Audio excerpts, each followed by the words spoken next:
This is my Zeahlot Ultimate Iron Man, Sir Zeahlot. I'll be attempting to take on the Chambers of Xeric and the Fortis Colosseum, all while staying within Zeah. I'll have access to Great Kourend, the Kebos Lowlands, and the Kingdom of Varlamore. My knowledge of Zeah is not that great in comparison to the mainland, and I know next to nothing about Varlamore. I've also never played an Ultimate Iron Man before, so this should be interesting. This is Sir Zeahlot.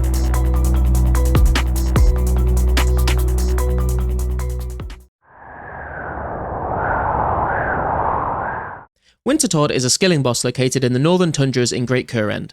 The goal is to assist a group of pyromancers to keep Wintertodt subdued by using skills rather than combat. Wintertodt will get weakened as long as the braziers inside the area are maintained, and to do this you need to chop bruma roots and add them to the braziers around the arena until the Wintertodt is killed. This skilling boss provides insane fire-making XP and gives reward crates depending on the amount of points you have each round, which contain a bunch of resources for skilling. But that's not the only reason I'm doing Wintertodt. Occasionally the braziers will break, requiring you to fix them with a hammer, and this gives construction XP equal to 4 times your construction level. This would be a great way to passively get early construction levels without needing to gather planks, and I'll be aiming to get level 27 construction, as this will allow me to do the At First Light and Getting Ahead quests. Level 25 construction is also required to move my house to Hesidius, and without doing this, I won't be able to access my house to train construction without leaving Zeah. So it is finally time to do some Wintertodt. There are 2 quick things that I need to do before we can go and do it though. Don't worry, they shouldn't take very long at all. The first thing is I've just come here to the east of Shazian. I'm going to dig here and I'm going to get the Clue Hunter's Garb, because we do need warm items in Wintertodt. We need as many as we can get. Unfortunately, we can actually only get 2, and I now have them both. That is going to be the Clue Hunter Garb and the Staff of Fire. I can't get any of the warm pieces just yet, so I'm just going to have to hope that I can get the Pyromancer pieces early on. And the second thing that we're going to have to do is go to the estate agent and actually buy a house for 1,000 coins, because without doing this, we can't actually get construction XP for repairing the braziers. So I'm going to go and buy a house. So we have come to the estate agents in Hesidius. We're going to talk to the estate agent here, and we are just going to say, can I buy a house, please? 1,000 coins. Thank you very much. And that should be a house bought. Now, I said earlier in the clip that I actually can't go to my house yet because it is in Rimington. So even if I did house teleport there, I wouldn't be able to then get back to Zeah without not being on Zeah. So we're going to have to train our construction level up to be able to move our house to Hesidius. But this is the first step, because we can now get construction XP for repairing the braziers at Wintertodt. So it's finally time. Let's go and do some Wintertodt. So it is time to finally do some Wintertodt. Before we go in, I did just get a random, and we're going to use this book of knowledge on Slayer. That's going to get us up to level 13 Slayer. And now that that is done, it's time to enter the doors of Din, and I'm going to be trying to do a solo game here. Now, I've never actually done solos before. I have done a duo before, but that was a very long time ago. So we'll see how this goes, I guess. I'm just going to grab some of the supplies I'm going to need. I think I'm going to grab a knife as well to fletch with. We'll see if I want to stick with fletching or not, but we're going to see how it goes, get some more points. So I believe we start by lighting this brazier. I've got a bunch of cakes as well, and I've just realised that I've not really done very well with inventory management here. And essentially what we want to do is we want to light all of these, get Wintertodt to like low HP, and then just focus on one brazier once he gets down low. And I can't pick these because I'm getting interrupted too much. This is so stupid. So when it gets down to about 20% HP, or maybe even a little bit less, 10 to 20% HP, then I think the plan is to basically just focus on one brazier and just let the others go out. And that's going to go out again in just a second, I think. But yeah, we need to make sure that these don't go out until Wintertodt gets to much lower HP. Finally out of run energy, and all the braziers are going out. Oh my god, it's gone out again. And we're just going to switch between 2 braziers right now because we don't really have the energy. By the time we go and light the 3rd or the 4th one, these 2 will have gone out by the looks of things. Just like that. Oh my days. And I'm hoping I'm going to have... Oh, there's another broken one. I'm hoping I'm going to have some time to actually cut logs and burn them, because that's where I'm going to get most of the points. Down to 20% HP now. Oh my god, it's all going horribly wrong. Okay, maybe we have a little bit of a chance to do some chopping here. Okay, then we're just going to go and relight this one. And it's down to 16 now, so I think, yeah, once we get a little bit closer towards 10%, we'll just focus on the one brazier. They just keep going out. I don't know if I'm doing something wrong or if this is normal. And that pyromancer's dead. Oh, okay. It's fine. Here's level 51 fire making coming in. Everything's going out. I feel like I'm doing something wrong, but I don't think I am. I think this is just how it is. And it's just, well, usually you'd be able to run a lot more often. Sure, this one's going to go out. So I'm just going to walk over in anticipation. Yep, there we go. This one's going to go down again. Yep, okay. Down to 13%. Oh my God. There's 23 fletching. That's why people say, why fletch a Wintertodt? That is why. That is why fletch. And the maximum number of points that you can actually get in a game, well, that matter at least, is 13.5k. So any more points than that you get in a game, just, it doesn't matter. So if I ever get up to that, which it doesn't look like I will, that I believe is 28 rolls on potential rewards from one crate. There's level 52 fire making. Wintertodd's health is going up. It is up to 8% again, so it looks like we are pretty safe with, we can sort of play around between the sort of 2 to 10% range. And these are going to start going out very quickly again, aren't they? Yep. And I have no run energy. Oh my God. I don't know what to do at this point. Like, is this a problem? This feels like it could become a problem where I can just never actually finish the game. There is level 53 fire making coming in though. There is the first construction level coming in from Wintertodt. Level 2 construction. Nice to see. Many more of those to go. Level 54 fire making coming in there. Oh, we've also reached a total level of 500. I did not even realize that. That's a pretty nice milestone. And there's 25 fletching coming in as well. Level 55 fire making coming in there. And there is level 3 construction coming in. Level 26 fletching. Level 56 fire making. Wintertodt is down to 2% health now. I'm not sure how it got that low when it didn't get that low before, but I guess RNG.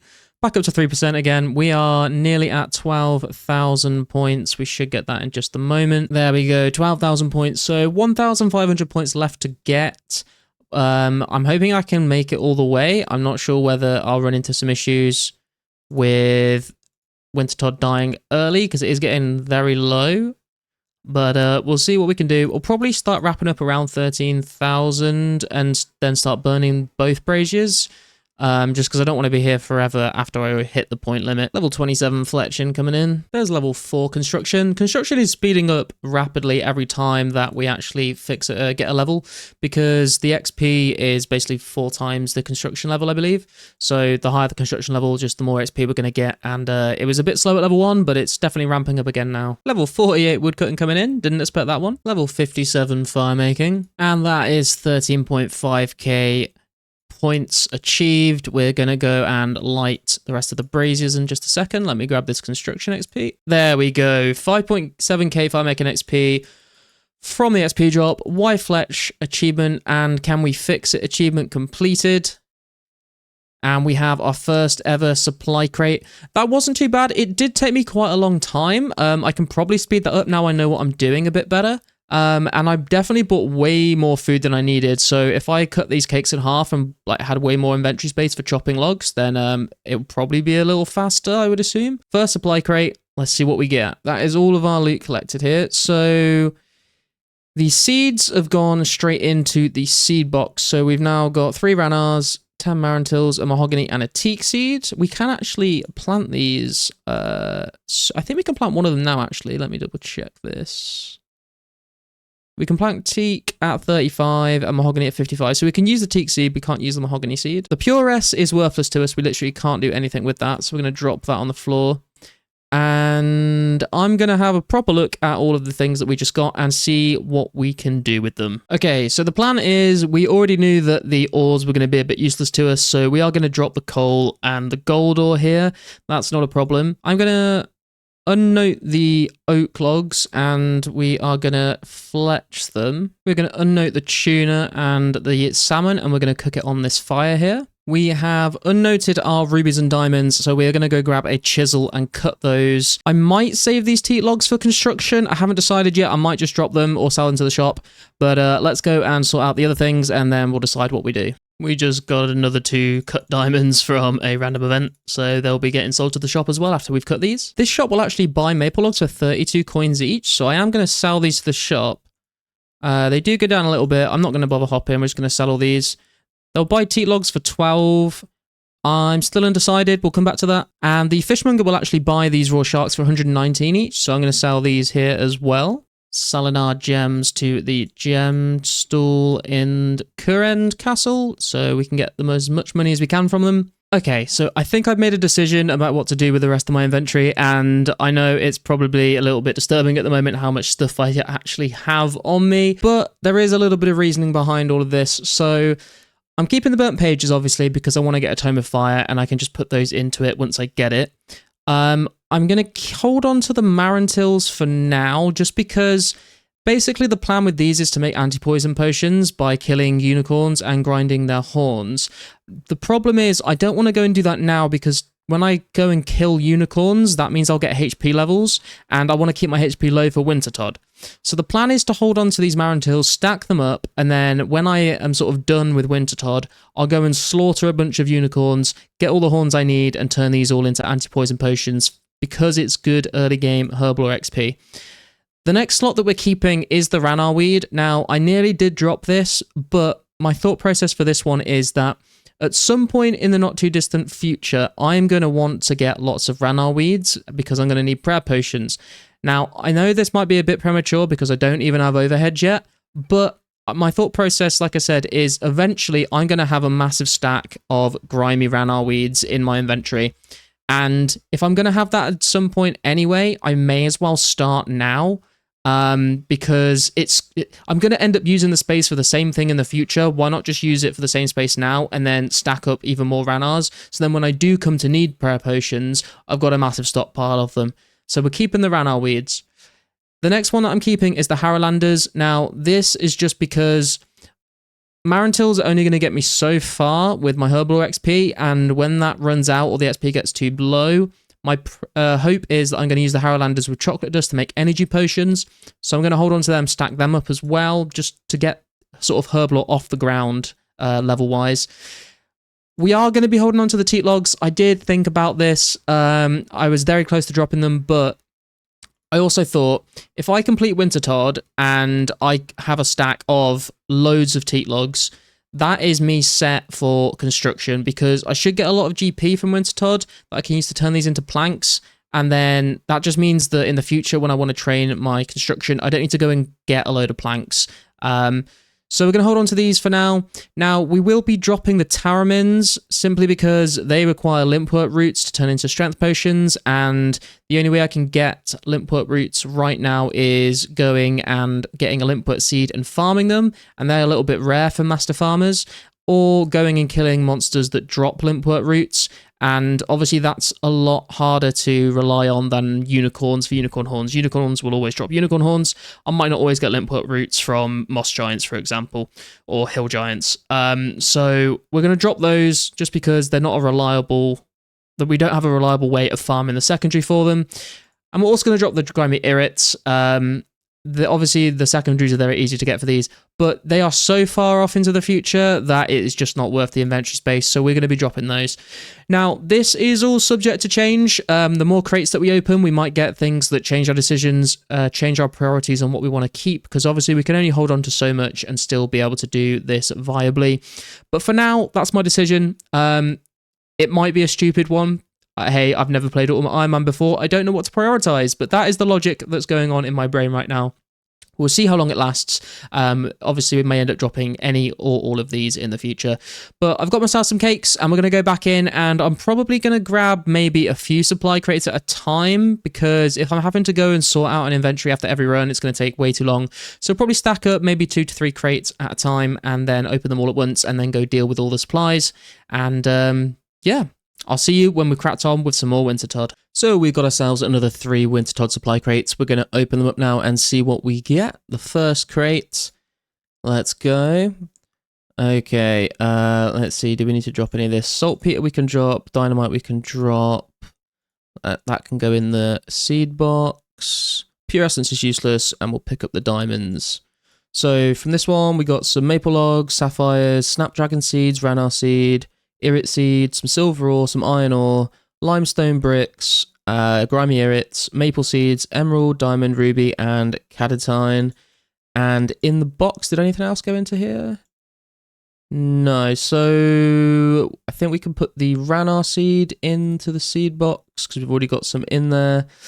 And I am going to go and figure out what to do with these, and we'll be back to open the second crate. So we have picked ourselves up a chisel to cut these gems, and we'll sell the gems to the gem trader at Kourend Castle. We are going to sell the maple logs because we don't really have much use for them. We're also going to sell the irits because I was going to drop them anyway. And we'll probably do the same for these cadentines as well, just because it's a long way off before we can actually use them for anything. The limestone is useful for building some stuff in my house, but we can actually go and buy limestone from the stone cutter guy in Varlamore, so I'm going to sell these. For now, we do not need those, so I'm going to go make my way up to Kourend Castle. We're going to cut these gems, and we're going to sell them to the shop, and then we'll carry on deciding what we're doing with the rest of the inventory. So we have cut the gems and sold them to the gem merchant here. We are going to drop the maple and the yew seeds just because we actually can't use them until we get to level 65 farming anyway, because the farming guild is the only place that we can grow them, and we can't access that part until 65 farming. We're going to stick these seeds in the seed box for now just because we have the open space, but they will get probably removed and dropped at some point. Just seems pointless dropping them now when I've got space to save them. And then we've just got the iron and the silver ore left. I think I am actually going to go make a trip up to Loverkenge and smelt and smith these just for a little bit of XP. I might try and turn the silver ore into some tiaras or something as well for crafting XP. I'll just double check the levels that I need for that. So we'll do that, and then we'll get round to opening our second supply crate. So we've smelted the iron ore and smithed it into these helms, and I did forget actually that we need 20 smithing for the silver ore. I'm just going to hold on to it for now, just in case we do get enough ores from these two crates to get ourselves 20 smithing. We're only 2 levels off, in which case I will try and smelt the silver ore as well.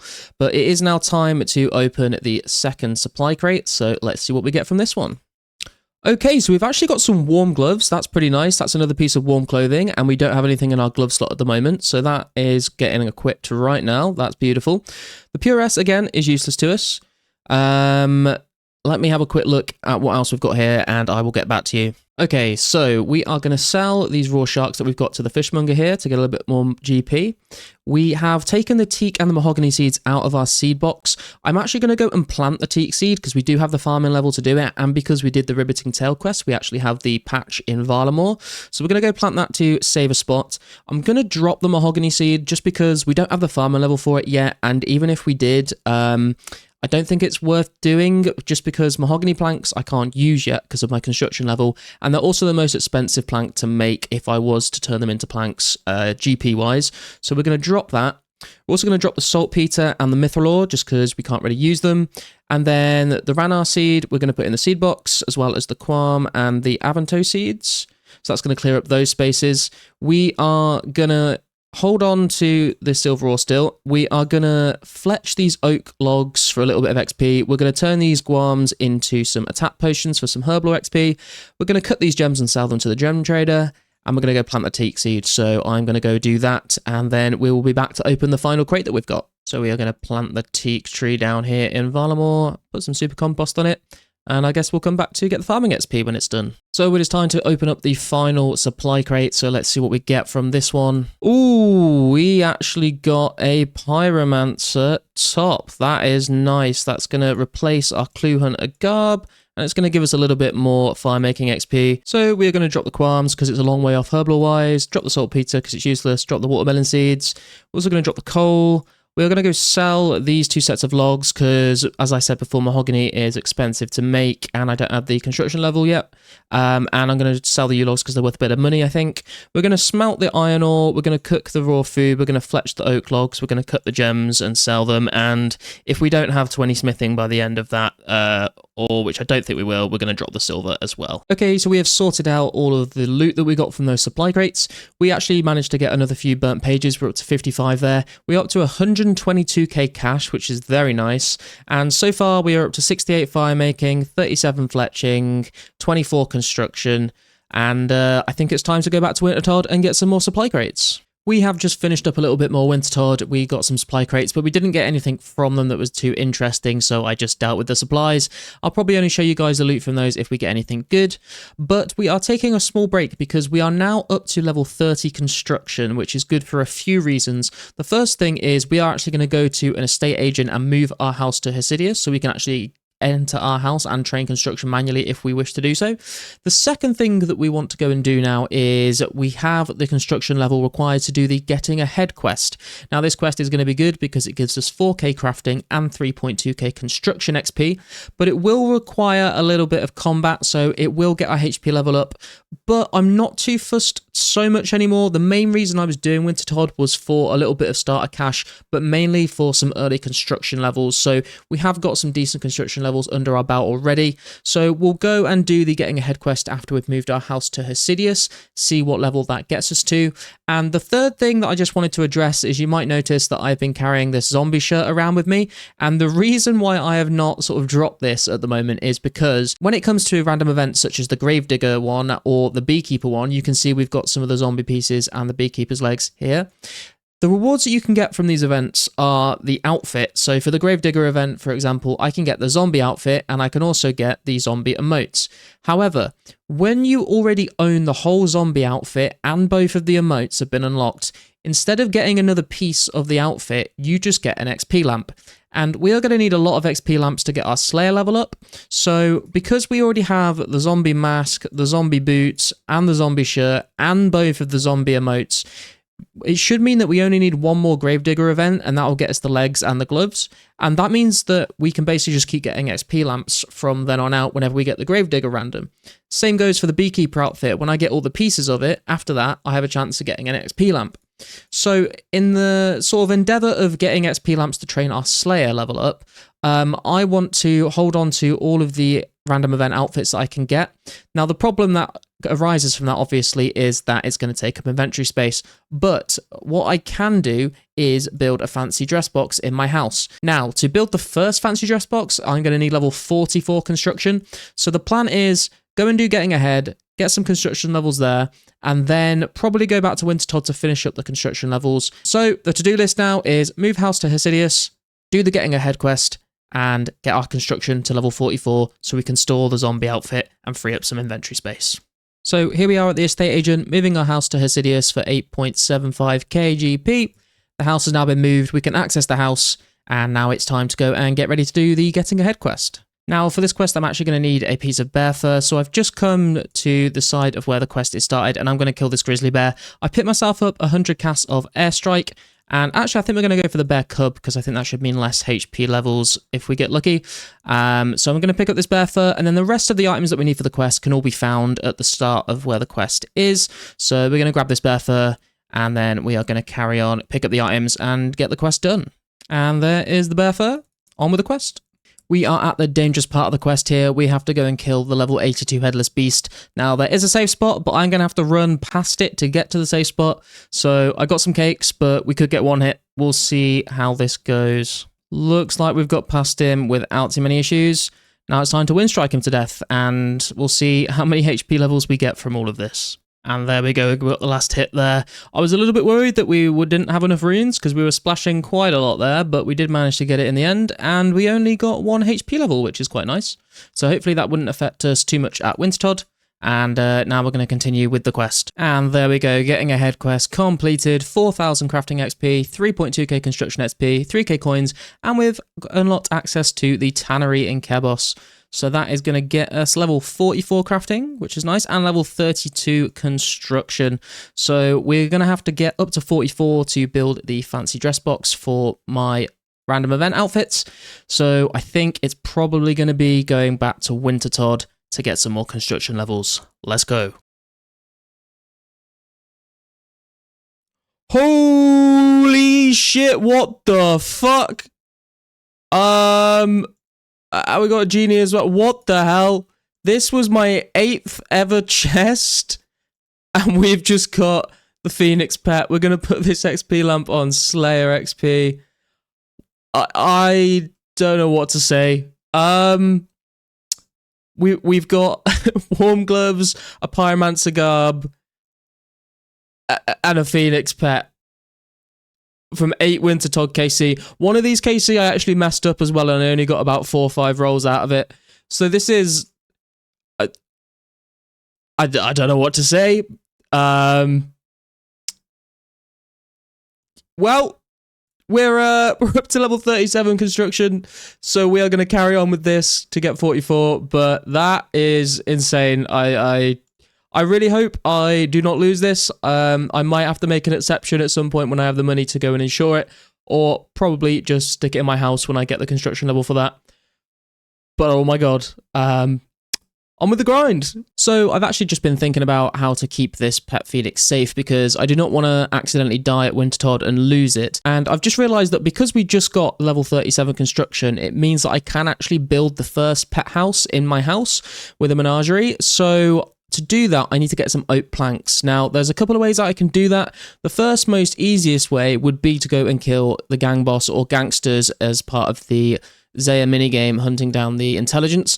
But they are level 45 to 83, and so I really don't want to risk dying to them either, especially with no overheads, and then losing the phoenix anyway.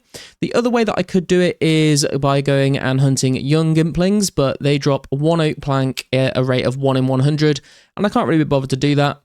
I could potentially get my hunter level up and do eclectic implings for a 1 in 10 chance of 4 noted oak planks, but that's going to take a little while to train up from level 22 hunter. So I think what I'm going to do is actually make the planks myself. Now, the problem with this at the moment is that the only way that I can make planks at a sawmill is by using this one here in the woodcutting guild, and to enter the woodcutting guild I need level 60 woodcutting. We are currently level 50 woodcutting, and so it is a little bit of a detour, but I think what I'm going to go and do is just train my woodcutting up to 60 to unlock the woodcutting guild, so I can make the planks and safely store this little guy here. So I'm going to go and make my way probably over to willow trees. I'm just going to AFK them, probably get some AFK fletching XP and just drop the bows. And that way we can go and build the pet house in our house to keep this guy safe. Just AFKing some willow trees here, and we got ourselves another genie random. Getting a lot of those today, which is nice. And we're going to put that on Slayer, 130 XP, and that's going to get us level 14 Slayer. 1 more level until we can actually fight banshees. So we actually just got ourselves a clue nest while we're training woodcutting here, and it is a medium one that we can actually go and do the first step of because it's in Shazian. Now, the chances of us being able to complete the whole clue are very, very slim, but I think I'm going to go over there and just test my luck and see what the next step is going to be. We've got ourselves another clue scroll, and it's going to be in Varrock Church. So, unfortunate, that's the first ever clue step that we've been able to actually do on the account, but like I said, not very likely that we're going to be able to actually complete any clues unless I go for a grind and actually juggle some clue steps, which we might do in the future, but for now, back to woodcutting. And there is level 60 woodcutting. We can now cut down yew trees, but more importantly, we can now access the woodcutting guild. So I am going to grab 4 oak logs from here, and we're going to go to the woodcutting guild and turn them into planks so we can build a pet house and a menagerie in our house, and we can keep the phoenix safe. So here we are at the woodcutting guild. We can now finally enter here, and this is going to be really good actually, because although we spent a while trying to get a steel axe and that was best in slot for a while, we should now be able to trade Perry over here, and we can actually buy axes all the way up to rune. Now the rune axe is 40k, so I'm probably not going to buy one of those right now, but in the future it means that we can come and get an axe upgrade whenever we want. And it means that we're not stuck with the steel axe anymore. But the main reason why we wanted to come here is to come over to the sawmill here. We're going to buy plank, and we're going to turn these 4 oak logs into oak planks. Beautiful. And now we are going to head to our house in Hosidius to build the menagerie and the pet house. Had to go and grab myself a saw real quick, but we are going to go into our house in building mode. And we are going to build ourselves a menagerie. That should cost us 30,000 coins. Do an outdoor one, why not? And we'll build that there. And then we can build the pet house space. We can build ourselves the oak pet house. And now we should be able to use this on this. And we should have a follower in our house. I think we might have to leave and go back in. But there we go, our phoenix is all safe and sound now in our very bare bones house. But that means I don't have to worry about dying or anything to AFK Wintertodt or any just random mobs that are aggressive. He's going to stay here, probably for the majority of the time of this series. But what a drop to get, and We are now up to 60 woodcutting, 74 fire making, 37 construction, and we did actually get 54 fletching from that woodcutting grind as well, which is very nice, and I think that is going to be a great place to wrap up this episode, guys. If you liked it, hit the like button, hit the subscribe button, leave a comment down below, and I'll see you all in the next episode of Sir Zeahlot.